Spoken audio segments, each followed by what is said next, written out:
Let's go Falcons. A silent shift on the sidelines. A redemption arc that few saw coming. A defense that's gone from overlooked to elite, and an offense that suddenly looks alive after weeks of frustration. What changed? It wasn't a blockbuster trade or a new face under center. It was something much smaller, and yet, the impact has been undeniable. As the team prepares for its biggest primetime matchup of the season, there's a new energy pulsing through the locker room, and it's turning heads across the league. This isn't just a bounce back. This feels like the beginning of something real. Let's dive into the details, so be sure to hit that like button and tell me, in your opinion, what do the Falcons need to do to beat the Niners? Write in the comments. Now, the Falcons have officially activated defensive lineman Taquan Graham from injured reserve and placed cornerback Clark Phillips III on IR, just ahead of their massive Week 7 clash against the San Francisco 49ers on Sunday Night Football. For Graham, it marks a long road back after suffering a calf injury in training camp on August 12th. While head coach Raheem Morris initially downplayed the severity,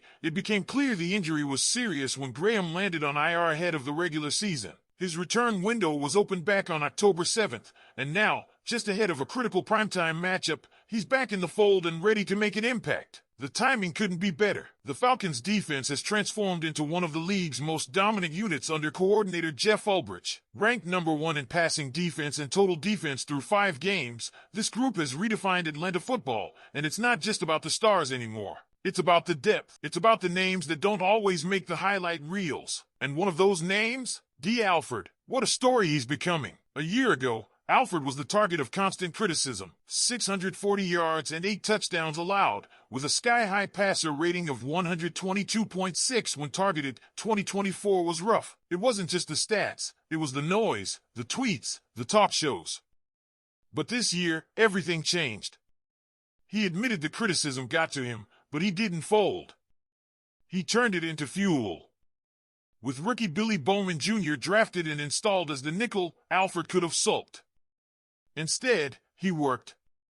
He stayed ready. And when opportunity knocked, first when A.J. Terrell Jr. went down, and again when Bowman missed Week 6, Alford answered with one of the best performances we've seen from a Falcons DB in years. Let's talk about that Bills game. No practice reps during the week. Just a Sunday walkthrough.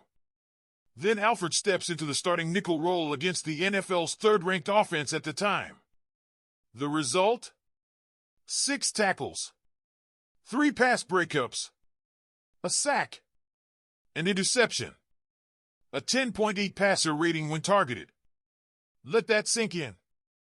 The Falcons didn't just beat Buffalo, they dominated, and Alford was a huge reason why.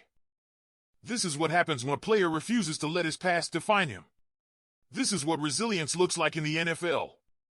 And now, with San Francisco up next, Alford might be needed again. Whether it's outside or in the slot, he's proving he's got the versatility and the mental toughness to step up in any role. Defensive coordinator Jeff Ulbrich sees it.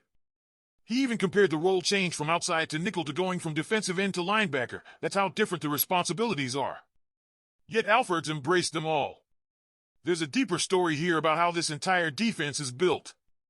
With the way Ulbrich's system protects the secondary, unlike last year under Jimmy Lake, where Alford was left exposed, the Falcons are thriving. They're not just reacting anymore, they're dictating. And the changes on the coaching side don't stop there. Offensively, there's been a quiet revolution sparked by one subtle, yet powerful move: Zach Robinson moving from the coach's booth to the sideline. That's it. That's the change that turned the season around. After the 30-0 embarrassment against Carolina, something had to give. And while fans demanded drastic moves, the coaching staff found clarity and simplicity. By getting closer to quarterback Michael Penix Jr., Robinson improved communication, built trust, and helped unlock the offensive potential that had been missing. The proof was immediate. A sharp offensive display in Week 4 against the Commanders, and then a signature win over Buffalo in primetime. The offense finally looked synced, confident, and for the first time all year, dangerous. Robinson himself admitted he was kicking himself for not doing it earlier. He's no stranger to field-level coaching from his days with Sean McVay in L.A., but in Atlanta, it's made all the difference. It's not just talk either. The Falcons lit up Buffalo's defense, putting up 24 points and moving the ball with purpose. Penix looked poised. The line held. The play calls clicked. The Falcons found rhythm, and Robinson found his new home on the sidelines, headset on, dialed in. And yeah, he got run over during that Week 4 win. Took a hit. The kind of welcome back to the field moment that would have made it into film review if Raheem Morris hadn't spared him. The players didn't, though.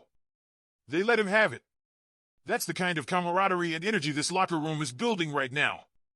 So here we are, the Falcons preparing for a marquee showdown with the 49ers, bringing in a top-ranked defense, an offense that's heating up, and a coaching staff that's making all the right tweaks.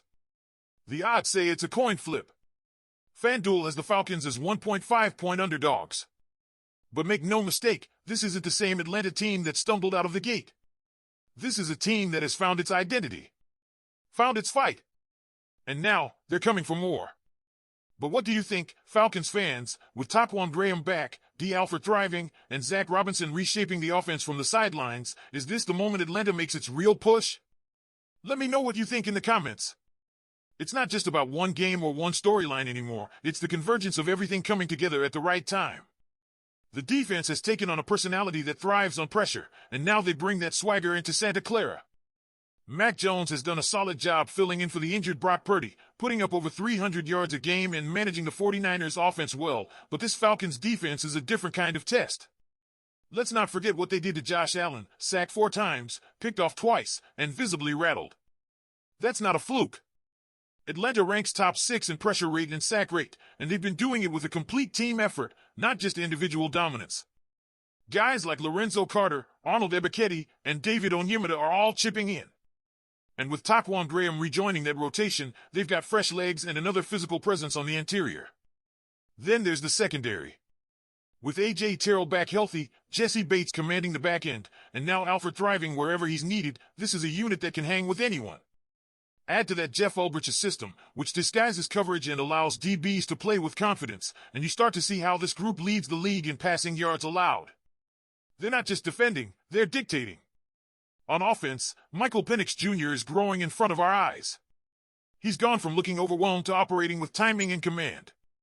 Having Zach Robinson in his ear from the sideline instead of up in the booth makes a big difference when you're trying to read coverages and process in real time. The playbook hasn't changed, but the delivery has, and that's helping Penix execute at a higher level. This Falcons team still has plenty to prove. Beating Washington was a step. Taking down Buffalo was a statement. Now, going into Levi's Stadium, they face a true test of consistency. Can they maintain the momentum against a team known for physicality, even while it's dealing with injuries? If they can, the conversation around the Falcons changes entirely. From a team with potential to a team that's arriving. They found their identity, now it's about proving it holds up under pressure. Don't forget to subscribe to the channel, drop a like if you're enjoying the content, and click the next video on your screen for more Falcons coverage. Go Falcons!